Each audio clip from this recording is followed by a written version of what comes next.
Greater Noida के एक apartment में तीन दोस्त एक फ्लैट रेंट करके रहते थे। इनमें से एक का नाम अरिजीत है, जो एक आईटी कंपनी में जॉब करता है। एक बार अरिजीत की गर्लफ्रेंड सिमी इसके फ्लैट पर आती है। ये दोनों सेम ऑफिस में काम करते थे। अब वो छुट्टी का दिन था तो अरिजीत के दो और ऑफिस के दोस्त उसके फ्लैट पर आए हुए थे। अरिजीत ने सिमी को बोला कि यार सबके लिए आलू की सब्जी बना दे। सिमी तैयार हो गई। सिमी यहाँ किचन के गैस पर कढ़ाई रख के उसमें आलू और मसाला पकने के लिए छोड़ देती है और किचन से निकलने से पहले सिमी ने गैस की आंच एकदम कम कर दी थी। इसके बाद वो अरिजीत के कमरे में चली जाती है जहाँ बाकी के दोस्त भी बैठे थे। ये लोग अब आपस में बैठकर गप्पे मारने लगे और थोड़ी ही देर बाद इनके कमरे के बाहर से किसी चीज़ के जलने की बहुत गंदी बू आने लगी। अब इन लोगों ने कमरे का गेट बस ऐसे सटा के रखा था, कुंडी नहीं लगाई थी। अब यहाँ अरिजीत का दोस्त उठ के सीधा भागता है कमरे के दरवाजे की तरफ ताकि वो खोल के देखे कि क्या हो रहा है। और जैसे ही यह दरवाजे के पास पहुँचा, वो दरवाज़ा अपने आप ही लॉक हो जाता है। ऐसा लग रहा था कि किसी ने जानबूझ के इनको कमरे के अंदर बंद करने की कोशिश की है। अब धीरे धीरे जो दरवाजे के नीचे गैप रहती है उसे धुआं पूरे कमरे के अंदर आने लगा। इस टाइम पे सारे लोग एकदम लाचार हो चुके थे। अभी जो आपने सुना ये बस एक इंट्रो था। इसे पूरा सुनने के बाद आपके दिमाग में सन्नाटा छा जाएगा। इन लड़कों का फ्लैट ग्रेटर नोएडा के एक सोसाइटी में था और वो सोसाइटी अभी पूरी तरह से डेवलप नहीं हुई है। आसपास में कंस्ट्रक्शन का काम चल रहा था और इनको एक अपार्टमेंट के 13 फ्लोर पर एक फ्लैट मिल जाता है। अभी तीन दोस्तों ने मिलकर इस फ्लैट को रेंट किया। इन तीनों के नाम हैं अरिजीत, रमन और आलोक। इन तीनों ने साथ में ही इंजीनियरिंग की पढ़ाई की थी। इनमें से अरिजीत और रमन ये दोनों आईटी कंपनी ज्वाइन कर लेते हैं, लेकिन आलोक अभी नोएडा के एक कॉलेज में एमबीए कर रहा है। ये जो फ्लैट था इनको सिर्फ 11,000 रुपये में ही मिल जाता है, वो भी फुल्ली फर्निश्ड। ये तीनों बहुत खुश हुए थे कि अरे भाई साहब, तो लगा कि मैं भी ये अंडर डेवलप सोसाइटी है इसलिए इनको इतना कम पैसे में कमरा मिल गया। तो ये खुशी खुशी उस फ्लैट में शिफ्ट हो जाते हैं। इनके फ्लैट में शिफ्ट होने के 2-2.5 महीने तक सब कुछ एकदम नॉर्मल था। हर अल्टरनेटिव पे इनके फ्रेंड्स आते थे और पूरा पार्टी वार्टी चलते रहता था और ये सब बहुत ही बढ़िया बैचलर लाइफ इंजॉय कर रहे थे। पहले से इनके फ्लैट में टीवी, फ्रिज, स्पीकर हर एक चीज़ उपलब्ध था। इनकी तो एक तरीके से लॉटरी लग चुकी थी। इस महीने के एक वीकेंड पे इनके दोस्त फ्लैट पर आए हुए थे। ये सब पार्टी वार्टी कर रहे थे, लेकिन रात के 10:30 बजे इनकी दारू खत्म हो जाती है। और उस टाइम पे होता ये था कि ठेके वाले को थोड़ा अधिक पैसा देके ब्लैक में थोड़ा दारू खरीदी जा सकती थी, पर उन लोगों को लगता है कि ऐसे तो यार मज़ा सारा किरकिरा हो जाएगा। तो अरिजीत बोलता है, भाई टेंशन मत ले, अभी हम लेके आते हैं दारू।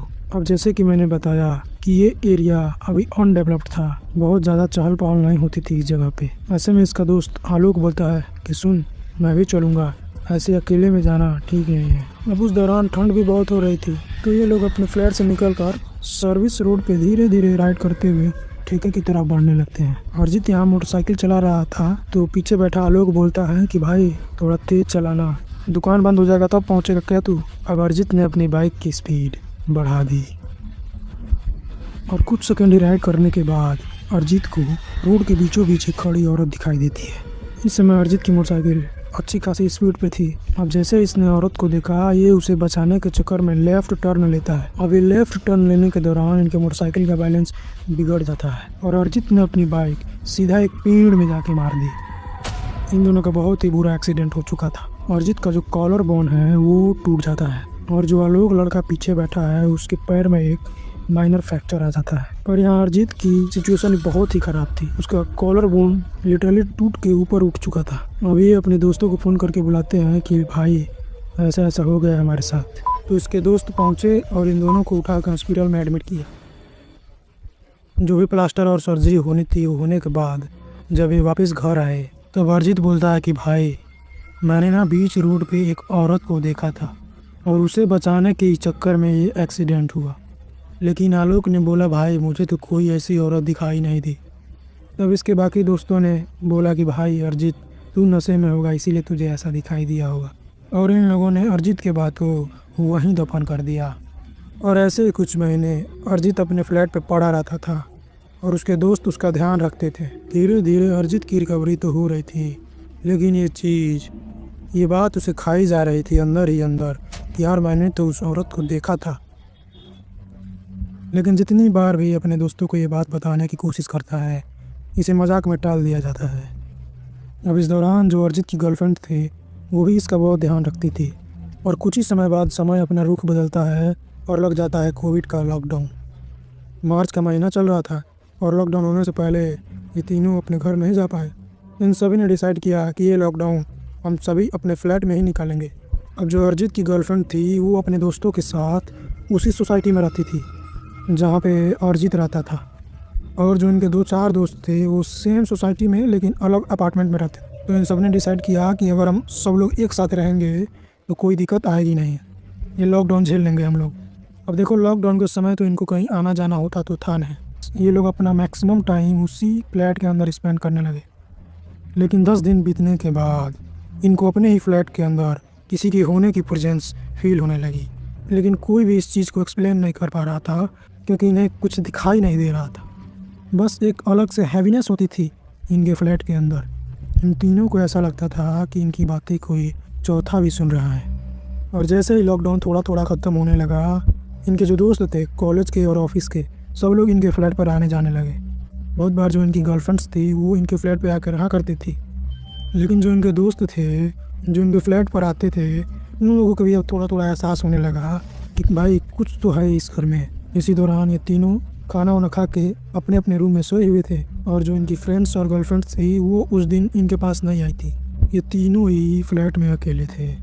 लेकिन इसमें जो आलोक लड़का था वो चुपचाप अपने बेड पे लेट करके अपनी गर्लफ्रेंड से बात कर रहा। रूम की लाइट्स ऑफ थी और घड़ी में लगभग 11:15 बज रहे थे। और फ़ोन पे बात करते करते अचानक आलोक सुनता है कि इनके जो कमरे के हॉल में जो कैरम बोर्ड है उसे किसी ने अचानक से पलट दिया। अब वो बड़ा सा कैरम बोर्ड था जिसके गिरने से बहुत तेज़ आवाज़ हुई। आलोक अपने कमरे से निकलकर हॉल में जाता है और कुछ ही सेकंड में अरिजीत के बाकी दोस्त अरिजीत और रमन भी उस हॉल में पहुंच जाते हैं। आलोक बोल रहा है कि तुम लोग कमरे से निकल के आ रहे हो, मुझे तो लगा कि तुम लोग कैरम बोर्ड खेल रहे हो, फिर ये कैरम बोर्ड कैसे गिर गया। अब ये तीनों डर के मारे एक दूसरे का चेहरा देखने लगे। रमन बोलता है कि भाई मे भी ये टेबल के एज पे रखा होगा और फिसल के गिर गया होगा, इसे हम लोग दोबारा उठा के रख देते हैं। इन लोगों ने कैरम बोर्ड को दोबारा अपने जगह पे रखा और सब लोग अपने अपने कमरे में सोने चले गए। अब यहाँ दोबारा आलोक अपनी गर्लफ्रेंड से बात करने लगता है और उसे बताता है कि जो कैरम बोर्ड था ना वो अपने आप ही नीचे गिर गया। बात करते करते आलोक को कुछ 10-12 मिनट बीत चुके थे और तभी अचानक हॉल के अंदर किसी के भागने की आवाज़ सुनाई देती है। ऐसा लग रहा था कि कोई नंगे पैर हॉल के एक एंड से दूसरे एंड तक भाग रहा हो। आलोक अपनी गर्लफ्रेंड को बोलता है कि सुन, मैं अभी करता हूँ तुझे थोड़ी देर में कॉल। ये रमन को कॉल मिलाता है जो दूसरे रूम में था। रमन ने फ़ोन उठाया और वो पहले से यहाँ पर आया था। आलोक बोलता है भाई रमन, हॉल में कोई भाग रहा है। रमन बोलता है हाँ मुझे भी सुनाई दे रहा है। और फिर ये अरिजीत को लाइन पे लेते हैं। अरिजीत तीसरे रूम में था। अरिजीत बोलता है भाई मुझे भी सुनाई दे रहा है। अब यहाँ किसी को हिम्मत नहीं हो रही थी कि कमरा खोल के एक दूसरे के पास जाके बैठे। सबका खून सूख चुका था पूरे तरीके से। ये तीनों अगले कई मिनट तक फ़ोन पे लगे रहे। कुछ टाइम के बाद वो आवाज़ शांत हो जाती है और फिर एक एक करके तीनों कमरे से बाहर निकलते हैं। उस दिन इन लोगों ने डिसाइड किया कि भाई हम लोग तीनों एक ही कमरे में सोएंगे। और उसके अगले रात ये सभी अरिजीत के कमरे में जाके सो जाते हैं। और उसके अगले सुबह दोपहर के टाइम किचन में काम कर रहे थे, तभी इनको सुनाई देता है कि इनके हॉल का टीवी चालू हो गया है। रमन बोलता है आलोक से कि भाई तूने टीवी ऑन किया है क्या। आलोक बोलता है भाई मैं तो यहाँ काम कर रहा हूँ तुम्हारे पास, मैं कैसे टीवी ऑन कर लूँगा। अरिजीत एक कोने में खड़े हो गए इन दोनों को देख रहा है और बोलता है भाई मुझे ना अब डर लग रहा है, ये क्या हो रहा है, मतलब अचानक से टीवी कैसे चालू हो सकता है। रमन बोलता है तू डर मत भाई, ऐसे ही ऑन रह गया होगा, ऐसे ही ऑन रह गया होगा। और ये जाकर टीवी की स्विच ऑफ कर देता है। ये लोग दोबारा अपना खाना बनाने के काम में लग जाते हैं और फिर शाम तक ये लोग अपने ऑफिस का थोड़ा बहुत काम करते हैं और फिर डिनर करने के बाद दोबारा अपने कमरे में सोने चले जाते हैं। क्योंकि सबको अपने प्राइवेट रूम में सोना ही था, क्योंकि सबको अपने गर्लफ्रेंड से बात करनी थी। इसी कारण से ये सब होने के बावजूद भी ये लोग सभी अपने अपने ही कमरे में सो गए। अब इसी बीच रात के 10:30 बजे रमन अपनी गर्लफ्रेंड को बोलता है कि यार मेरी तबीयत ठीक नहीं लग रही, मैं सोने जा रहा हूँ। और ये चुपचाप अपनी फ़ोन साइड में रख के अपने बेड पे चुपचाप सो रहा है। लेकिन कुछ देर बाद रमन को अपनी बालकनी से नॉक करने की आवाज़ सुनाई देती है। एक दो बार इसने इग्नोर किया, लेकिन फिर जब वो नॉक लगातार बढ़ती गई, रमन की नींद खुलती है। भाई कौन नॉक कर रहा है? हम तो 13 फ्लोर पे रहते हैं और ये इस बिल्डिंग का टॉप फ्लोर है, और ऐसा तो हो ही नहीं सकता कि भाई ये कोई नॉर्मली इस बालकनी में आ जाए। अब जैसे ये चीज़ रमन को रियलाइज़ होती है, वो चुपचाप अपने बेड के ऊपर बैठ के बालकनी की ओर देखने लगता है। अब जब रमन उस बालकनी की तरफ देख रहा था तो उस आवाज़ की फ्रीक्वेंसी कम हो जाती। पहले लगातार वो नॉक हो रहा था, लेकिन अब हर 5-6 सेकंड बाद वो नॉक होता है। रमन ने सोचा भाई मैं आजा लोग के कमरे में जाके सो जाऊंगा। लेकिन जब बेड से नीचे उतर के जाता है गेट खोलने के लिए, लेकिन ये अपने कमरे का गेट टच ही नहीं कर पाता। उसको ऐसा फील होता है कि इसके और गेट के बीच में कोई सामने आके खड़ा हो गया है। रमन को अपने चेस्ट पर बहुत ज़्यादा प्रेशर फील होने लगा, और तभी किसी ने इसे पीछे से खींचकर इसे बेड पर वापस पटक दिया। भाई इस टाइम रमन को लग चुका था कि ये कोई नॉर्मल चीज़ नहीं है। ये मन ही मन भगवान का जाप करते हुए जो ब्लैंकेट था बेड पे, उसे पूरा उड़ के सोने की कोशिश करता है। ऐसा होता है ना कि जब हमें डर लगता है तो हम अपने पूरे शरीर को कवर करके सोने की कोशिश करते हैं, लेकिन वो चीज़ जो आपके कमरे में है वो गायब तो नहीं होती ना। लेकिन रमन के पास कोई ऑप्शन नहीं था। इसे इतने भी हिम्मत नहीं हो रही थी कि अपने दोस्तों के पास कॉल करे। ये चुपचाप वो रात भगवान का नाम लेते लेते निकाल देता है। सुबह ये जैसे ही अपने दोस्तों के पास गया, उसने सबको बताया कि भाई ऐसा ऐसा हुआ है मेरे साथ। फिर अर्जित बोलता है कि भाई मैंने तो बोला था कि इस फ्लैट में कोई गड़बड़ है, और उस रात जो मैं दारू लेने गया था और रोड पे वो औरत दिखी थी, तुम लोगों ने माना ही नहीं। फिर इन लोगों ने सोचा कि अब क्या कर सकते हैं, लॉकडाउन का समय है, कोई दूसरा कमरा मिलेगा भी नहीं। एक काम करते हैं, जितने दिन निकाल सकते हैं उतने दिन हम यहाँ इसी रूम में निकालेंगे, और जैसे ही मौका मिलेगा हम ये फ्लैट छोड़ देंगे। अब इस घटना के 4 दिन बाद अर्जित की गर्लफ्रेंड आई हुई थी इसके फ्लैट पे। ऑफिस के बाकी दोस्त भी पहुंचे हुए थे, और अर्जित ने अपनी गर्लफ्रेंड को बोला कि सबके लिए आलू की सब्जी बना दे, और वो बहुत अच्छा सब्जी बनाती है। अब यहाँ अर्जित के कमरे में उसके बाकी दोस्त भी बैठे हुए थे। जैसा कि मैंने शुरू में बताया कि सिमी किचन में जाती है, उसने गैस पे कढ़ाई रखी, उसमें आलू और मसाला डाला और सब्जी पकने के लिए धीमी आंच पे छोड़ देती है, और वापस अर्जित के कमरे में आ जाती है जहाँ सभी दोस्त बैठे हुए थे। और जैसा कि मैंने शुरू में ही बताया था, इनके कमरे के बाहर से किसी चीज़ के जलने की बहुत गंदी बदबू आ रही थी। अर्जित का दोस्त दौड़ के जाता है कमरे का दरवाज़ा खोलने के लिए, पर भाई तभी इनके कमरे का दरवाज़ा आगे से लॉक हो जाता है, और जो भी जलने से जो धुआं निकल रहा था वो धीरे धीरे इनके कमरे के अंदर घुस रहा है, और ये सब बहुत ज़्यादा पैनिक करने लगे। इसी बीच अर्जित को ध्यान आता है कि इसका जो एक दोस्त है आलोक, वो अभी अपने कमरे में। ये आलोक को तुरंत कॉल करता है, और आलोक का कॉल अभी वेटिंग में था। एक्चुअली इस टाइम पे आलोक अपने घर पर बात कर रहा था बालकनी में खड़े होकर के। बहुत देर तक ये अर्जित का कॉल नहीं उठाता है क्योंकि ये घर पे सीरियसली बात कर रहा था। अब यहाँ अर्जित और उसके दोस्त अंदर से दरवाज़ा पीटने लगे, और जैसे ही आलोक को थोड़ा सुनाई दिया कि बाहर से कोई दरवाज़ा पीट रहा है, तो अपने बालकनी से निकल के जाता है अर्जित के कमरे की तरफ। तभी ये देखता है कि किचन से बहुत ज़्यादा धुआं निकल रहा है, जैसे कोई चीज़ बुरी तरह से जल गई हो। पहले तो जाके ये अर्जित का दरवाज़ा खोलता है और जाके बोलता है भाई क्या हुआ, किचन में आग लग गई क्या? और तभी अर्जित की गर्लफ्रेंड भाग के जाती है किचन की तरफ, और तभी इसने देखा कि जो कढ़ाई इसने गैस पे चढ़ा रखी थी वो पूरी तरह से जल के काली हो चुकी है। लेकिन उसके अंदर ना कोई आलू था ना कोई मसाला, एकदम ब्लैक सा जो राख होता है वो दिखाई दे रहा था। और जैसे कढ़ाई जल रही थी वैसे ही एक कपड़े में भी आग पकड़ लिया था जो किचन साफ करने के लिए रखा गया था। ये सभी लोग इस सिचुएशन को मिलकर हैंडल करते हैं, और फिर सब कोई हॉल में जाकर एक साथ बैठ गया। यहाँ रमन भी अर्जित के कमरे में ही था। उसने सबको मिलकर एक बात बताई कि भाई देखना, हम सब कोई 3-4 दिनों में ऐसा चीज़ फेस किया है। अर्जित के एक ऑफिस का दोस्त बोलता है कि यार तुम लोगों को ना एक अच्छे पंडित से दिखाना चाहिए। हम भी जब तुम्हारे फ्लैट पे आते हैं तो हमें बहुत भारी सा लगता है, कुछ तो गड़बड़ है इस फ्लैट में। यहाँ जो अर्जित की गर्लफ्रेंड थी उसने नोटिस किया जो इसने गैस की आँच एकदम लो करके गई थी वो एकदम हाई पर हो गया था। वो अपने पॉइंट को भी रखती है कि भाई गैस की आँच कौन तेज़ कर देगा, यहाँ पे सच में कोई तो है। तुम लोग इस फ्लैट को जल्दी से जल्द छोड़ दो या फिर किसी पंडित से दिखाओ। सब लोग फ्लैट छोड़ना तो चाहते थे, लेकिन इस टाइम पे फ्लैट देगा कौन? अर्जित की गर्लफ्रेंड बोलती है कि मैं अपनी बिल्डिंग में बात करके देखती हूँ, अगर वहाँ पे कोई फ्लैट खाली हुआ तो तुम लोग शिफ्ट हो जाना। और ये सब डिस्कशन होने के बाद उन सभी ने एक साथ किचन में खड़े होकर खाना बनाया, और फिर खाना खा के ये सब अपना आराम करने लगते हैं। और उस दिन के बाद से इन सभी घटनाओं की फ्रीक्वेंसी और ज़्यादा बढ़ने लगी। कभी आलोक की तबीयत खराब हो जाती, कभी रमन को ऐसे चलते चलते चोट लग जाती, जैसे कोई ढकेल दिया पीछे से, और अरिजीत अपने कमरे में लेटे लेटे तक अपने पंखे की ओर देखता रहता। इनके फ्लैट में एक अजीब तरीके की मनहूसियत छा चुकी थी। अब जैसे जैसे टाइम बीत रहा था, इनके फ्लैट में भागने के साथ साथ चीखें भी सुनाई देने लगी। इन सबको ऐसा लगता था कि इनके फ्लैट के हॉल में कोई औरत बैठ के सिसक सिसक के रो रही है, और रोते रोते ना वो एकदम दर्द में कराने लगती थी।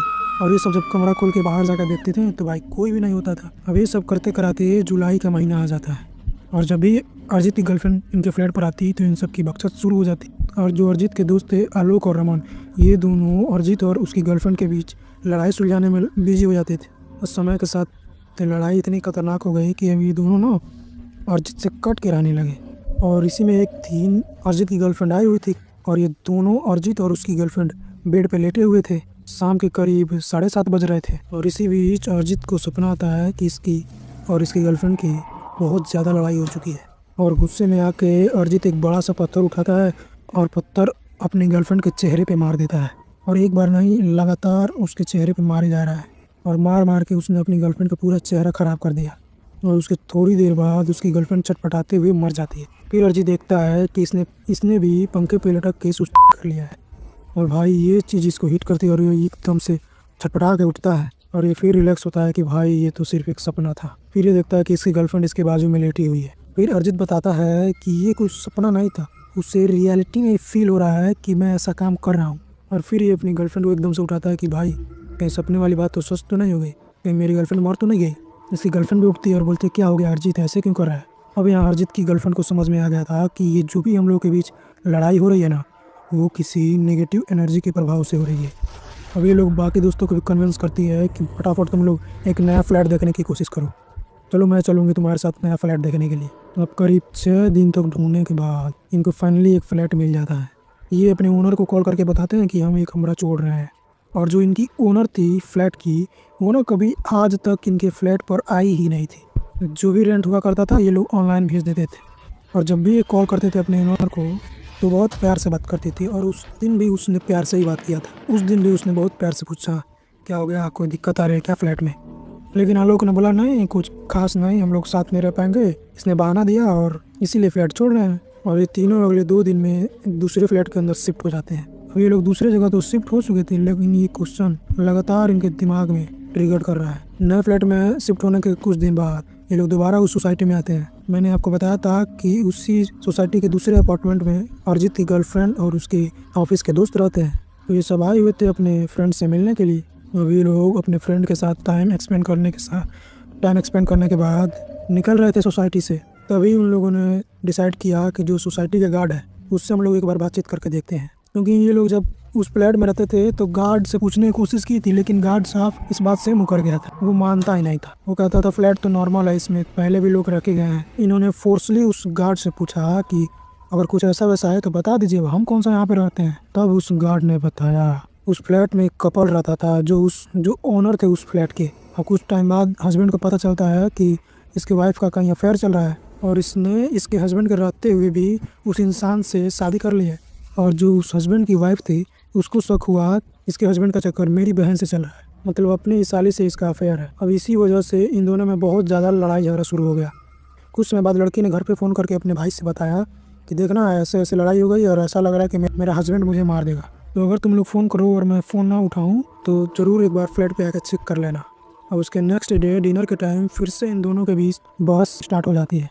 इसके हस्बैंड ने ड्रिंक कर रखा था और लड़ाई इतनी ज़्यादा बढ़ गई कि जो सिलवट्टा होता है जिस पे चटनी पीसते हैं, उसी सिलवट्टा के पत्थर से इसने अपने वाइफ का फेस मार मार के एकदम चपटा कर दिया।